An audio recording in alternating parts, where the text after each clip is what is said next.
वेंगुर्ला नगर परिषदेने zero waste सिटीची संकल्पना राबवून झिरो लँडफिल सिटी निर्माण केली आणि त्याचं अनुकरण कर्जत माथेरानमध्ये मी तिथे मुख्याधिकारी असताना तिथेही केलं। हा प्रकल्प अत्यंत यशस्वी झाला आणि ते आजपर्यंत शाश्वतपणे चालू आहे।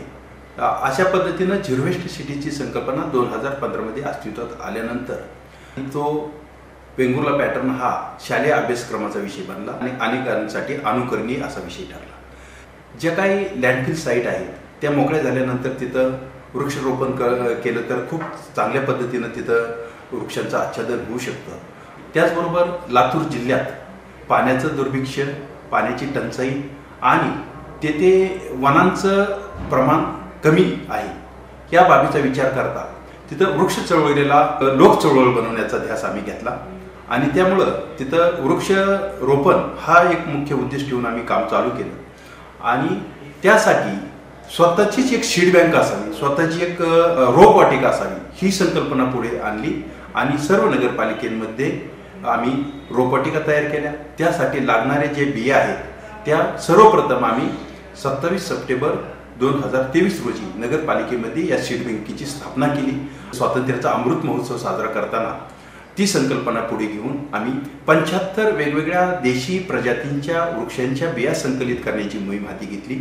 आम्ही सर्व स्टाफसह उन्हाळ्यामध्ये जे काही झाडांच्या बिया तयार होतात त्या बिया तत्पूर्वीच आम्ही ती गोळा करून ठेवलेल्या होत्या। सर्व बियांचं संकलन आमच्या स्टाफ मार्फत आम्ही सर्वांनी ही मोहीम राबवून वेगवेगळ्या देशी प्रजातीच्या बियांचं संकलन केलं। माननीय जिल्हाधिकारी वर्षा ठाकूर गुगे मॅडम यांच्या हस्ते त्याचं आम्ही उद्घाटन केलं।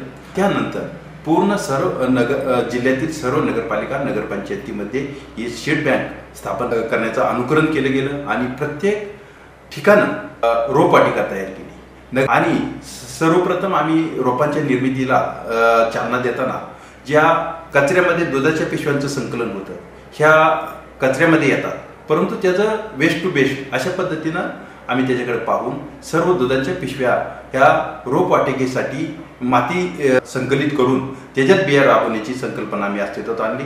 अशा पद्धतीनं सर्व नगरपालिकेमध्ये सर्वप्रथम दुधाच्या पिशव्यांचा वापर या रोप निर्मितीसाठी केला। त्यानंतर जर आवश्यकतेनुसार जर मोठ्या साईजची पिशवी असेल आणि त्याला रोप 2 वर्षासाठी ठेवायचं असेल तर अशा पद्धतीने काही मग मोठ्या साईजच्या पिशव्या विकत घेतल्या, परंतु आम्ही 1 वर्षासाठी जर रोप तयार करून ते लावायचं असेल तर त्यासाठी दुधाच्या पिशव्यांचं प्राधान्य दिलं आणि अशा पद्धतीनं जिल्ह्यामध्ये जवळपास 5 लाख रोपांची निर्मिती करण्याचं उद्दिष्ट ठेवलं आणि या सर्व मोहिमेमध्ये अगदी बिया संकलनापासून रोप निर्मितीपर्यंत शून्य खर्च झाला, कारण सर्व स्टाफनी हा छंद म्हणून या मोहिमेकडे पाहिलं आणि अशा पद्धतीनं बिया संकलनाचं, बिया रुजवण्याचं, त्याची वाढीचं हे सर्व नियोजन आहे त्या स्टाफमध्ये, आहे त्या यंत्रणेमध्येच करण्यात आलं। या सीड बँकेला राज्याचे उद्योगमंत्री नामदार उदय सामंत साहेब, नीलमताई गोरे मॅडम, संजय बनसोडे साहेब या सर्व मान्यवरांनी भेटी दिल्या आणि याचं कौतुक केलं।